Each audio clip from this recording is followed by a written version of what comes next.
Bien, en este caso vamos a continuar con lo que es las exposiciones como está teniendo en este caso lo que es economía monetaria y vamos a alejarnos un poco de lo que es la economía heterodoxa, los pensamientos heterodoxos que hemos estado abordando en los últimos videos. Bueno, prácticamente todos los videos hemos estado hablando principalmente de lo que es la economía heterodoxa y vamos a entrar en algo que es un poco más convencional, que en este caso son régimen de metas de inflación, un nuevo, por así decirlo, consenso social. Ay, no.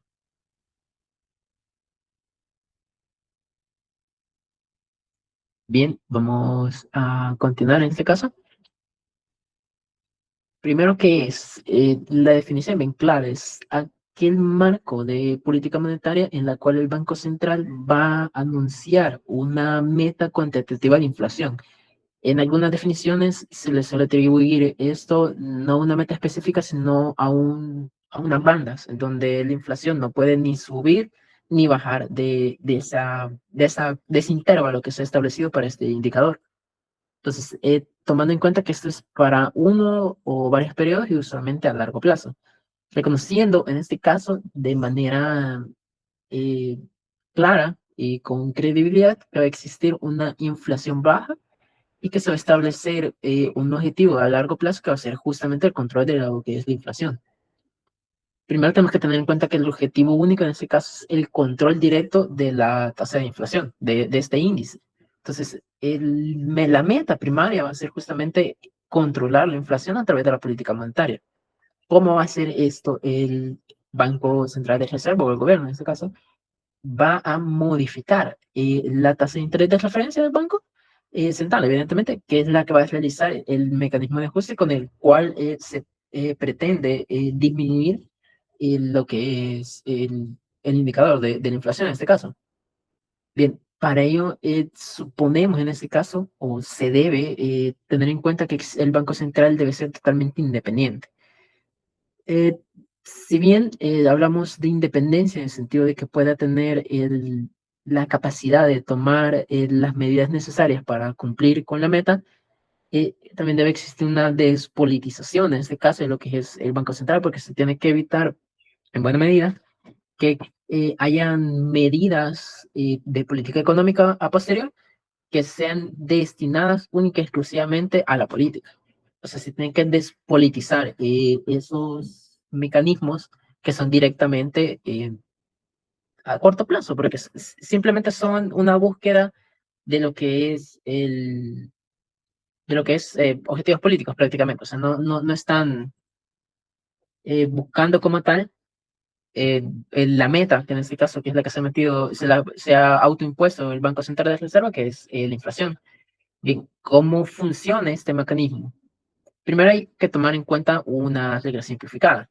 En este caso, la tasa de interés nominal, que es la que se ha fijado por el Banco Central, va a depender de la tasa de interés de equilibrio, la inflación esperada, la brecha entre la inflación efectiva y la meta establecida y la brecha del producto. ¿Cómo va a funcionar este mecanismo? Principalmente, primero el Banco Central, como dijimos, va a fijar y va a crear una tasa de referencia a la cual se pretende que se estén dando los créditos en este caso. Entonces, por ejemplo, si la tasa sube en ese caso, lo que se pretende es que baje la inversión, porque este modelo propone o cree que la inflación es un efecto de exceso de demanda por encima de la oferta efectiva. Entonces, media vez la demanda en este caso baje o se equipare a la oferta posible, va a disminuir los precios o se van a equiparar en ese caso.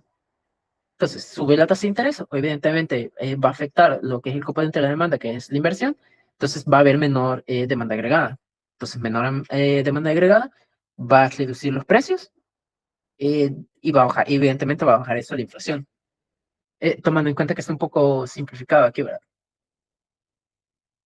Bien, hay que tomar en cuenta varias cosas. Primero, cómo se suele calcular la inflación. Hay que tener en cuenta que por lo menos para el país, lo que calculamos es lo que se suele manejar en este caso es el índice de precios al consumidor, que simplemente es el costo de una canasta fija, tanto de bienes y servicios, que es representativa del consumo de los hogares. Porque recordamos que hablando de economía ortodoxa, aquí tenemos a la gente representativa, entonces se hace como un promedio en este caso de lo que son los hogares, este gente representativo, o la suma de los agentes representativos, es los que nos da los agregados macroeconómicos. Entonces, evidentemente, simplemente se fija cómo en promedio o cómo un agente, en este caso son los hogares, va a representar el consumo, no de todo, evidentemente, pero sí en general, cómo se consume, y se pondera ya sea su importancia en este caso, ya sea relativa o directa para lo que es los gastos del hogar promedio. Puse, por ejemplo, en este caso, un ejemplo de lo que es la evolución anual del IPC, por ejemplo, un 1%, inflación anual de 44 y de 1%, 2%, 3%, 6%, teniendo en cuenta la variación eh, ¿cómo se llama? La variación de la canasta de bienes, ¿verdad? Ya la cantidad sí ya es distinto, pero básicamente se resume, o el cálculo de la inflación se resume a primero definir la canasta o el consumo representativo de los hogares. Recopilar mensualmente los precios en este caso de lo que son los bienes y servicios, que es lo que compone en nuestro indicador, y calcular su variación respecto al periodo base, porque lo que se hace es establecer un periodo en donde, digamos, es como la base que estás tomando, o sea, donde sea el 100% o el 1, por así decirlo, donde simplemente estamos tomando como una referencia para saber en el posterior cuánto ha subido, cuánto ha bajado respecto a ese año, evidentemente. Entonces, se pondera ahí la participación del gasto y ya podemos obtener este resultado directamente como la tasa de inflación.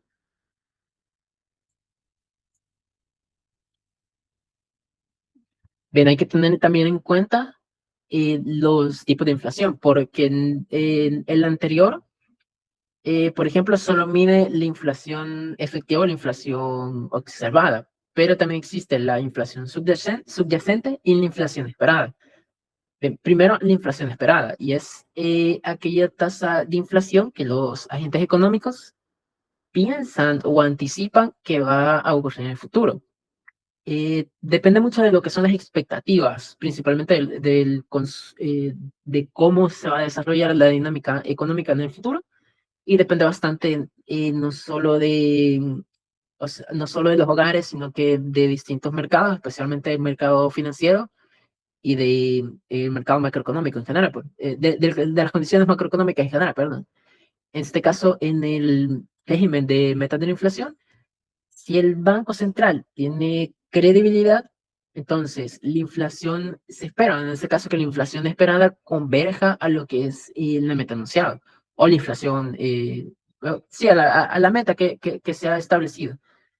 En este caso podría ser clave porque con ello podríamos determinar no solo las características de nuestra empresa, por ejemplo, como la inversión o como los salarios, debido a que se supone que deberíamos tener la credibilidad por parte del organismo público como para saber que si se va a llegar a esa inflación esperada, podamos ya sea invertir o mejorar la empresa, porque si el Banco Central no tiene la credibilidad en este caso, no importa que la inflación esperada sea bastante más baja, porque muy probablemente me va a preparar a una inflación mayor o una inflación distinta a la que han predispuesto ellos en este caso.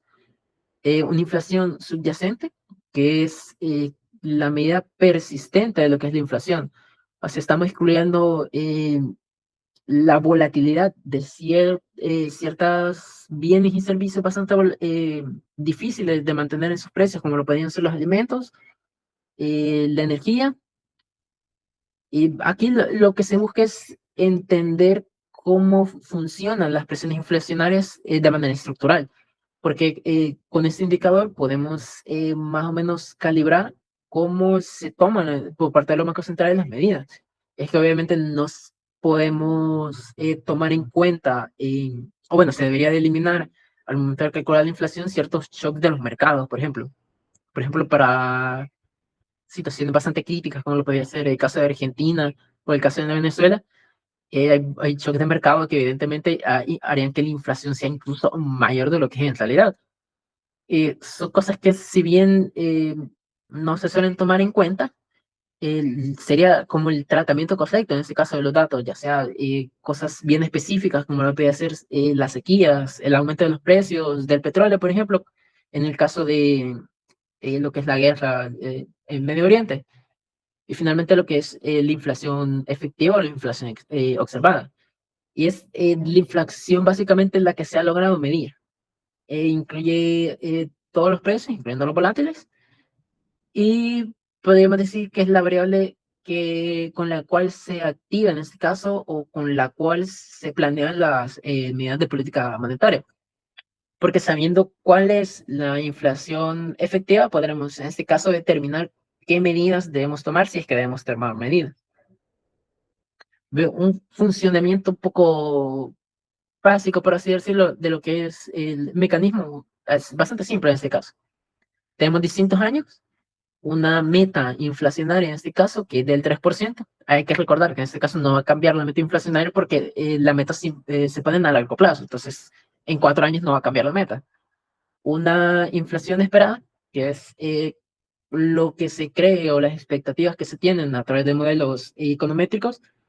Una inflación observada, que fue la inflación que en realidad ocurrió, una brecha, que es la diferencia entre la inflación esperada y la inflación observada, un output, que en este caso es la diferencia entre el Producto Interno Bruto total, considerando la inflación esperada y considerando la inflación observada, una tasa de interés recomendada y qué decisión debería tomar en este caso lo que es el Banco Central. Si, por ejemplo, para el año 2, la meta es de 3%, igual que en todos los años, pero en este caso la inflación que se esperaba es del 5%. Entonces, la brecha que se suponía debería existir es de apenas el 2%. ¿Qué es lo que sucedió? La inflación observada en este caso fue del 6%. Entonces, es una brecha de 3%, 3 puntos porcentuales. Esto generó una brecha en la producción de 1% y la tasa recomendada en este caso es el del 9%. Si vemos, para el primer caso, debido a que la brecha es prácticamente cero, lo que se recomienda es mantener la tasa de interés. Pero si vemos, por ejemplo, el caso del año 3, siempre con la meta de la tasa de inflación de 3%, una inflación esperada del 3,5% y una inflación observada del 2%. O sea, hay una diferencia del menos 1% en la brecha de lo esperado y lo observado, con menos 1% en lo que es la diferencia de los productos brutos. Y en este caso, lo que se debe hacer es bajar la tasa de interés debido a que la inflación, debido a que el proceso inflacionario se va terminando de lo que se ha propuesto. Para el año 4, por ejemplo, ya vemos que con la medida, simplemente en este caso, la brecha ya vuelve a ser cero, el output igualmente de cero y la tasa recomendada es simplemente lo que se había establecido, ¿no? Y ya hay una estabilización. Teniendo en cuenta en este caso que para, la, para el cálculo, en este caso, que cómo se realizó, la tasa de equilibrio la supusimos en este caso como el 2%. Un supuesto, en este caso, o bueno, calculándolo como de los macroeconómicos, econométricos, perdón, se debería entender o se debería proponer una tasa real de equilibrio eh, que defina las características ya de la economía propiamente, que simplemente lo hicimos para una ilustración. Y finalmente unas críticas. El sistema ha sido bastante criticado no solo por cómo la inflación no siempre es dañina, que muchos estudios han determinado que niveles de inflación muy bajos, en realidad el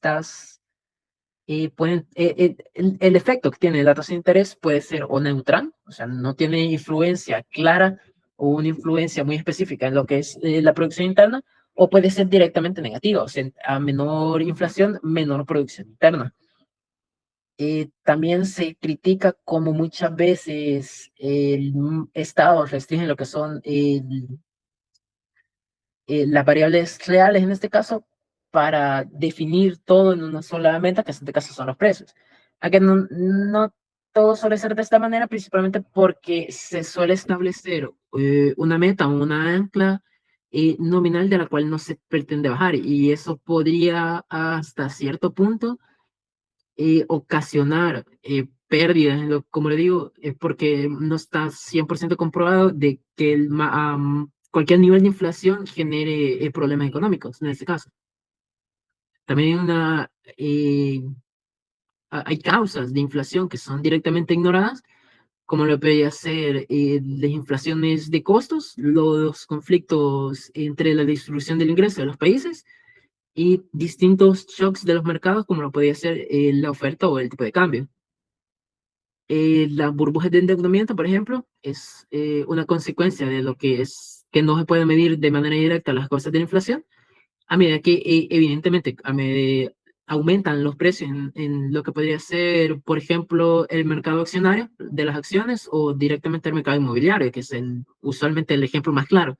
El aumento de los precios usualmente en ese tipo de bienes no se mide. Entonces, si se va creando una burbuja con el tiempo, Banco Central no va a tener una forma clara o un semáforo claro, por así decirlo, en el cual pueda determinar si existe un problema económico o no hay, y por ende no va a poder intervenir.